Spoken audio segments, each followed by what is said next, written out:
This is the Valley Today.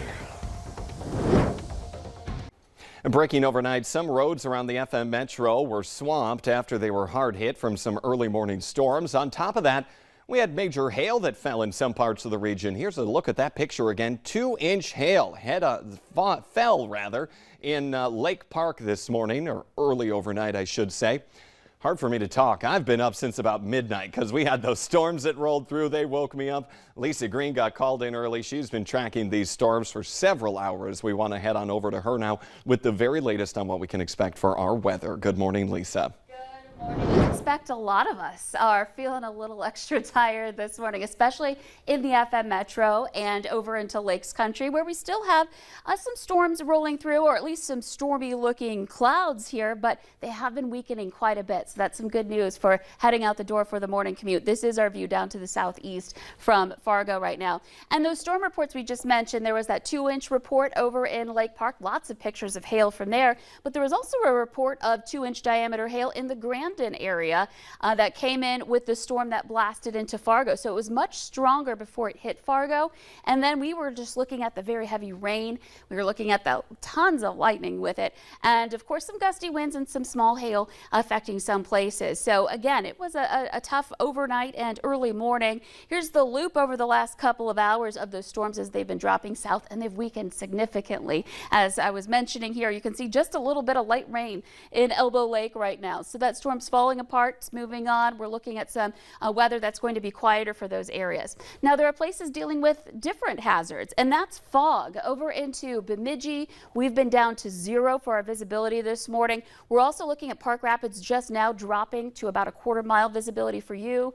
Badette at a 1/4 mile, and Rosa's at 5. Wadena's starting to come down. All that moisture in the air from recent rains starting to settle and condense into some cloud droplets, and that shouldn't last very long. The sun will do some quick work to warm us up and clear that out, but until then, we've got some hazardous conditions for the morning drive. Here's a look at our temperatures. 66 in Fargo, 61 in Grand Forks. Devil's Lake is at 65. Check out Fergus Falls. We're at 70 degrees. Very warm to start. A hint at what is coming next, the heat and the humidity here for us for today and beyond. And so let's take a look at our planner for Fargo. Expect temperatures to rise back into some 80s, upper 80s for your high today. We remain dry after last night's storms, and humidity is going to be on the higher side too. So even though we're in the upper 80s, it will feel more like 90s today with the start of our heat wave. Wind should be on the lighter side here today too, so that won't give us too much relief. We'll see a few clouds moving in for the late night hours tonight, and that will be in advance of our next chance for some rain and thunder moving into Saturday. So some storm chances as we've been warming up, as we've been introducing more moisture to the air as well, helping to fuel the fire like we saw this morning. So we're going to talk more about that and the heat to come in just a couple of minutes. Yeah, there is so much to go over this morning, and it really felt like those storms just hung over the metro overnight. Right. You know, they were only moving about 15 miles per hour, and we had 2 rounds of them move through, and so that really added up. At the airport, we had about 1.5 inches of rain just from that event overnight. So we got a lot over a short period of time. And of course, as we've been mentioning, that's led to some street flooding that happened after those storms moved through. All right, Lisa, thank you this morning. Breaking overnight, armed and dangerous, and an attempted murder suspect is on the loose this morning. Police are looking for a 37-year-old suspect who got away from officers during a chase in Bismarck last night. James Van was spotted around 9 last night and led officers on a high-speed chase. Police ended the pursuit because it was too dangerous. They later received tips about the suspect in a Bismarck Northside neighborhood. They issued a shelter in place there. Van's whereabouts are still unknown. The Fargo Police Oversight Board is reviewing critical incident policies in the wake of last Friday's deadly officer-involved shooting. 28-year-old Shane Netterville was shot and killed by an officer last week. Police say as he was trying to drive away in a stolen vehicle, it happened. Valley News Team's Alex Larson has the details. When feasible, officers should take reasonable steps to move out of the path of an approaching vehicle instead of discharging their firearm at the vehicle or any of its occupants.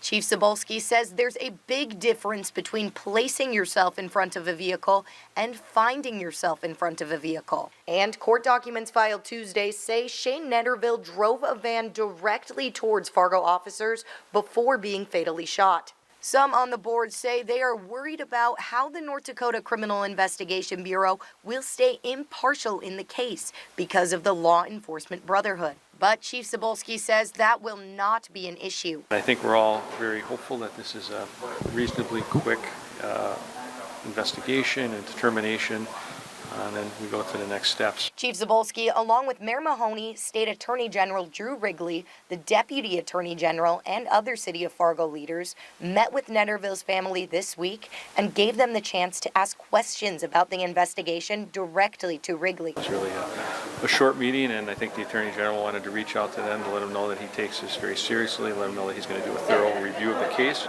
and he'll come up with a decision. The meeting was not announced until after, but Cebulski says that was for the privacy of the family. The city also has reached out in many different ways to assist the family, and our Native American Commission is equally involved and concerned with helping them, and I think everyone wants to do whatever they can to assist them from that perspective. And he says that officers involved in the incident have been doing as well as can be expected. It's a real tragedy for the family. It's traumatic for the officers involved also, and I'm happy that we've got these psychological services in place and that we've got, I think, more capacity to help them through those issues. In Fargo, Alex Larson, Valley News Live. The chief says he is not commenting too much about the meeting with Netterville's family because it's a private matter, but he does say that interactions with the family have been good. Netterville's brother told us earlier this week, though, that the family had been given very little information about Shane's death.